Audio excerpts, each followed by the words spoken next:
بسم اللہ الرحمن الرحیم. ناظرین، ہم صحت اور آپ کے پروگرام کے ساتھ حاضر خدمت ہیں. میں آپ کا میزبان ڈاکٹر عبدالمالک. جیسا کہ آپ جانتے ہیں کہ ہم ملٹیپل اسکلیروسس کیا ہے کے حوالے سے ایک پروگرام کی سیریز کے مختلف پروگرامات کیے ہیں. یہ اسی سلسلے کی ایک کڑی ہے جس میں ملٹیپل اسکلیروسس کی کمپلیکیشن، یعنی اس کے حوالے سے جو دیگر عوامل جو مریض میں پیدا ہو جاتے ہیں اس کے حوالے سے آج ہم گفتگو کریں گے. ہمارے ساتھ مہمان کے طور پہ ماہر امراض دماغ اعصاب ڈاکٹر بشیر سومرو موجود ہیں. ڈاکٹر بشیر سومرو ماہر امراض دماغ ہیں اور ضیاء الدین میڈیکل یونیورسٹی سے منسلک ہیں. میں آپ کا بہت شکر گزار ہوں کہ آپ اس پروگرام میں تشریف لائے. ڈاکٹر بشیر، یہ بتائیے گا کہ ملٹیپل اسکلیروسس کے حوالے سے بہت ساری مریض میں علامات اور چیزیں پائی جاتی ہیں، جس میں اس کا ہاتھ کا سن ہونا، جسم کا کمزور ہو جانا. لیکن مریض کی تشخیص ہو گئی اور تشخیص ہونے کے بعد وہ کون کون سی کمپلیکیشنز ہیں نیورولوجیکلی اور نان نیورولوجیکلی جو کہ ایک مریض میں پائی جا سکتی ہیں؟ دیکھیں، سب سے اہم جو چیز ہے نان نیورولوجیکل کمپلیکیشن یہ ہے کہ پیشنٹ کیونکہ موبائل نہیں ہوتا اور زیادہ تر اس کا وقت ویل چیئر پہ یا بیڈ پہ گزرتا ہے تو اس کو بیڈ سور ہونے کے چانسز زیادہ ہوتے ہیں، نمبر 1. نمبر 2، کیونکہ وہ ان کے یورینری سمٹمز بہت ہوتے ہیں، یا تو پیشاب رک جاتا ہے یا پیشاب خود بخود آٹومیٹک خارج ہوتا ہے بلیڈر کی وجہ سے، تو ان میں یورینری کیتھیٹرس لگے ہوتے ہیں تو یورین کے انفیکشنز ہونے کے زیادہ چانس ہوتے ہیں. نمبر 3 یہ ہوتا ہے کہ پیشنٹ ایموشنلی بڑا ڈسٹرب ہوتا ہے تو اس میں تھوڑا ایموشنز کا بھی بڑا افیکٹ ہوتا ہے، بار بار رونا اور افسردگی دکھانا، یہ ساری چیزیں جو ہے نان نیورولوجیکل ہوتی ہیں. جو نیورولوجیکل کمپلیکیشنس ہیں اس میں سب سے جو اہم چیز ہے ان کی موبلٹی، موبائل ہونا. اور موبائل 2 وجہ سے نہیں ہوتے. ایک تو نیورولوجیکل ڈیفیسٹ ملٹیپل جگہ پہ ہوتے ہیں جس کی وجہ سے موٹر سمٹمز ہوتے ہیں تو وہ واک نہیں کر پاتے، یا پھر یہ ہوتا ہے کہ اسپاسٹی اتنی ہوتی ہے، اکڑن جسم میں اتنی ہوتی ہے، ہاتھ میں، ٹانگ میں، پاؤں میں، تو وہ اموبائل ہو جاتے ہیں، تو موٹر کمپلیکیشنز بہت ہو جاتی ہیں. نمبر 3 جو نیورولوجیکل کمپلیکیشن ہے وہ سینسری سمٹمز ہوتے ہیں، تو اس میں عجیب طرح کی سینسیشن جسم میں دوڑ رہی ہوتی ہے. تو مریض آ کے آپ کو رپورٹ کرے تو میرا ہاتھ سن ہو گیا ہے، میرے جسم میں کرنٹ دوڑ رہا ہے، میرے جسم میں لہر دوڑ رہی ہے. تو یہ ایک کمپلیکیشن ہے جو بہت ڈسٹربنگ ہوتی ہے مریض کے لیے. اچھا، اس کے علاوہ یہ ہوتا ہے کہ مریض کیونکہ ڈپینڈنٹ ہو جاتا ہے تو آل دا ٹائم اس کو کیئر گیور کی ضرورت ہوتی ہے. اب کچھ لوگ ایسے ہوتے ہیں جن کو کیئر گیور اس کو کیجول لیتے ہیں، تو کیئر گیور کا بہت اہم رول ہے، تو اس کو کیجول نہیں لینا چاہیے، اس کو پراپر اس کی دواؤں کا ڈوز کا خیال رکھنا چاہیے.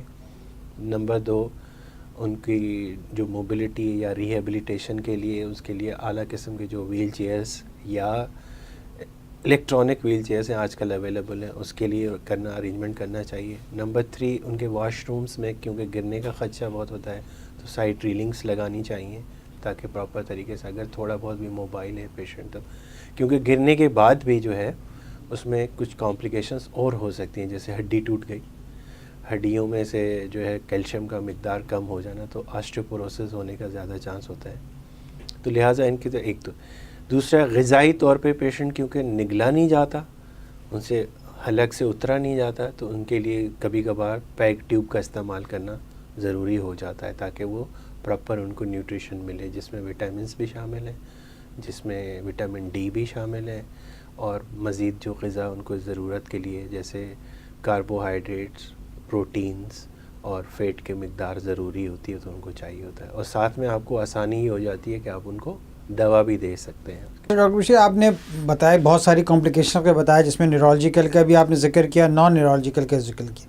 میں آپ سے یہ جاننا چاہوں گا کہ وہ کون سے کمپلیکیشنز ہیں نیورولوجیکلی یا وہ جو مریض کو بیماری کی تشخیص کے کتنے عرصے کے بعد یہ کمپلیکیشنز آنا شروع ہو جاتے ہیں؟ دیکھیں، کچھ مریض تو ایسے ہوتے ہیں نا جو اگر ایکیوٹلی آ گیا اور بہت بڑا برین کے اندر ڈیفیسٹ یا اسپائنل کارڈ کے اندر ڈیفیسٹ آ گیا تو ان کی تو ایکیوٹ اگر آ گیا تو ایکیوٹ سمٹم میں سینسری بھی ہو سکتا ہے، موٹر بھی ہو سکتا ہے. اب ایک بڑا سا لیجن ہے جس نے ان کی موٹر ایکٹیویٹی کو ختم کر دیا تو مریض تو بستر پہ لگ گیا یا ویل چیئر پہ لگ گیا.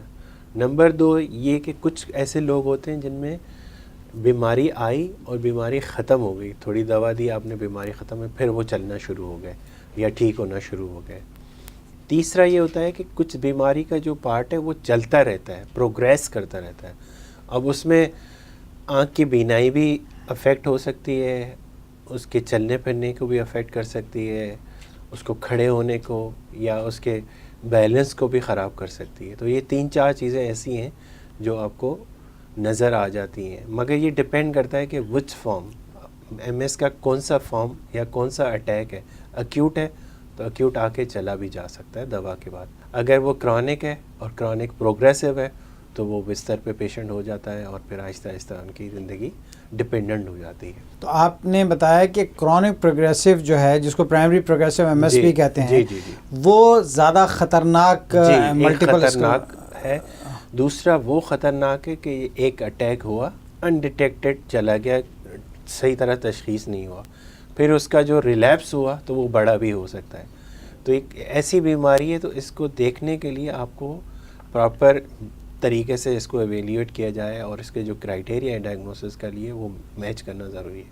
کیونکہ ایک اسٹیج ایسی ہے جہاں آپ یہ بیماری کو آگے پروگریس سے روک بھی سکتے ہیں, اٹیک کو دوبارہ روک بھی سکتے ہیں.